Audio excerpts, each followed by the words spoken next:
Billy back here to talk about WWE. I've been a fan for a long time. I'm a fan. I'm not a professional. I'm not a WWE writer, but here's my idea of what they could do to improve the product. Good things are the women are getting more highlighted, rightfully so, because they still feel like they have something left to prove. They're going out there tearing the house down every week. But here's how I believe WWE should work. Change it every week. Not the same predictable show. So here's the thing. When you're telling a story, you have to have momentum. So you're building it, peaking interest, climax hit, resolution, on to next week. Build a little bit of hype for next week. So let's say Monday Night Raw starts off. Cedric Alexander, Buddy Murphy have a non-title match. If Cedric wins, he gets a title shot. So you have those two go out there, 15 minutes, show what they can do. So that takes you to 7:15. Buddy Murphy gets the win. The two shake hands. Good, fast-paced action to start the match. Right, you go to commercial, come back, Bayley's talking with Sasha. And they talk about how they're going to become the first modern-era women's WWE Tag Team Champions. So, Nia interrupts them and says, you are not the toughest, I am, and I will prove it to you tonight. So the main event, you set it up without it being over the top. You have Nia and Bayley for the main event, but just kind of quietly do it. Don't make it too bad. So those two are going to have the main event. So that's about 7:20 after that promo. 5 minutes max. 7:20. Then you have the Revival, one member of the Revival against Zack Ryder. If Zack Ryder wins, his team will get a title shot at WrestleMania. Zack Ryder wins, so it's going to be the Revival against Kurt Hawkins, Zack Ryder at WrestleMania. The Revival are shocked because Zack Ryder got the win. That match goes, say, 10, 15 minutes. Let's say 15. So at this point, you're talking, say, 7:45-ish.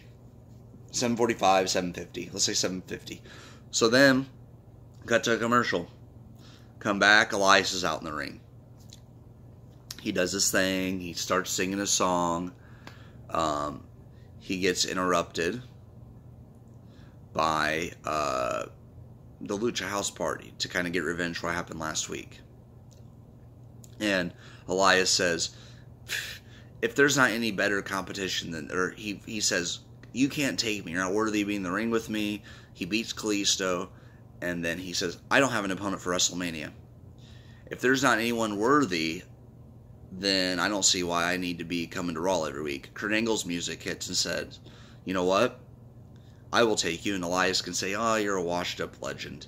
You're nothing anymore. You have nothing anymore. You have no reason to be coming out here. And then you can do the story of the comeback legend. So Kurt takes some time off. He focuses on just kind of working out and stuff and shows some video packages of his career. And then you build that match for WrestleMania, Kurt Angle and Elias.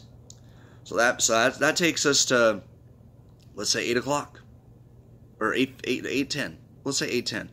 So, next up, we're going to have Ronda Rousey come out there and have a match.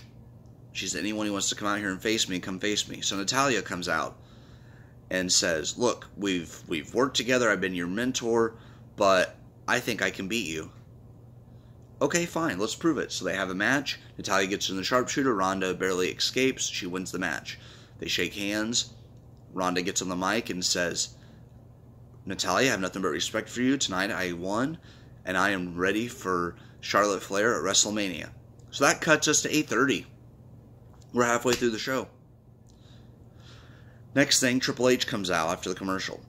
So now it's 8:35. Triple H comes out and says, hey, Mr.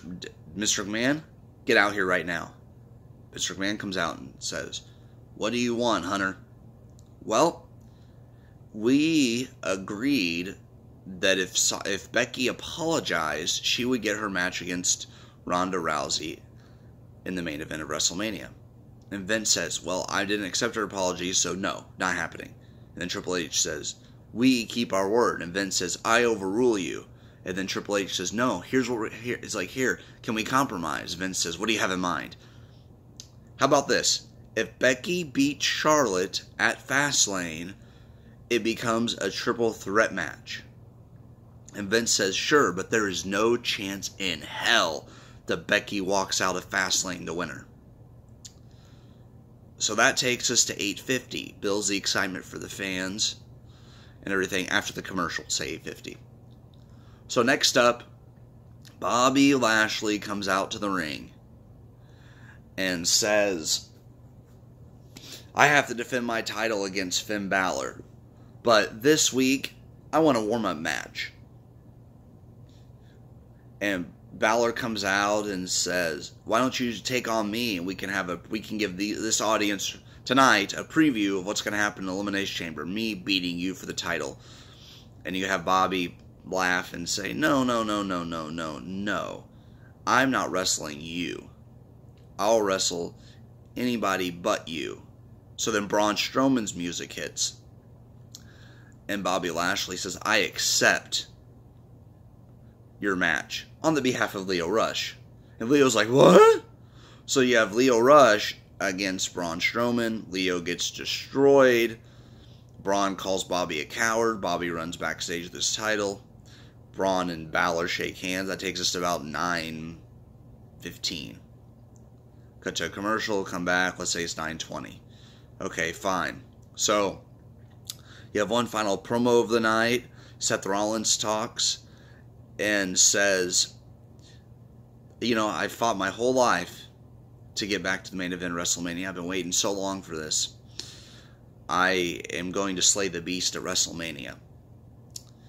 And then have Baron Corbin come out and say, or come up to him and say, you know what?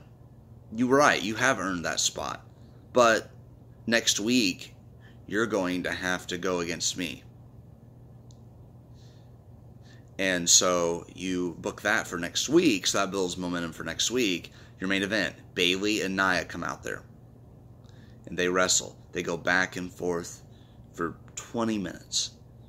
Really good match. Tamina tries to interfere. Sasha and her brawl outside the ring. Nia, when the referee's not looking, pokes Bayley in the eye, wins. And that builds Nia and Tamina momentum for Elimination Chamber. So it closes the show with, man, Bayley and Sasha really do have no chance to win the Chamber Sunday. So that when Elimination Chamber hits, Nia and Tamina have the momentum. They take Bayley and Sasha too lightly. Bayley and Sasha end up getting the win. And then the next week, you start off Raw differently. Maybe you started with the match with the Cruiserweight division. This week, we're going to have the tag titles.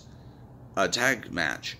But because we had the champions that week wrestle, the Revival, we'll have the Revival, because the tag champions are important, we'll have the Revival cut a promo on Monday. A short promo to the point, but to show them because they deserve to be on TV every week because they are the champions. So maybe on Monday we start off a tag team battle royal. So I'm saying change the formula every week. You could start with a short promo, but keep it short and to the point. Don't go over 5-10 minutes. Keep it short. If it's big with multiple people, maybe 10 minutes. But to me, it's too predictable. That's what I'm saying. Just change the formula. Let the story be told more in the ring. You got 3 hours with commercials. Let's say it's 2 hours, 10 minutes. Okay. How about 20 minutes of talking and the rest wrestling? That's just my idea. As a fan that's been there for a while, that's how I would look at it. Blend writing and booking. You can have writing, but make it more organic, more natural, and less scripted. Make it more fun for the fans. Heck, you could even do something with WrestleMania right now. This, right now, is set to be a very stacked card. Brock and Seth will be a good match if they let it be. If they're going the way I think, and they're going to have a triple threat with Becky, Charlotte, and Ronda, that's a heck of a match to have. If Sasha and Bayley are the tag champions, I'm seeing them putting up the titles against Sasha and Bayley defending the titles against Trish and Lita. You're going to have Asuka against whoever she faces. Maybe, an upcomer like Lacey Evans. Maybe it's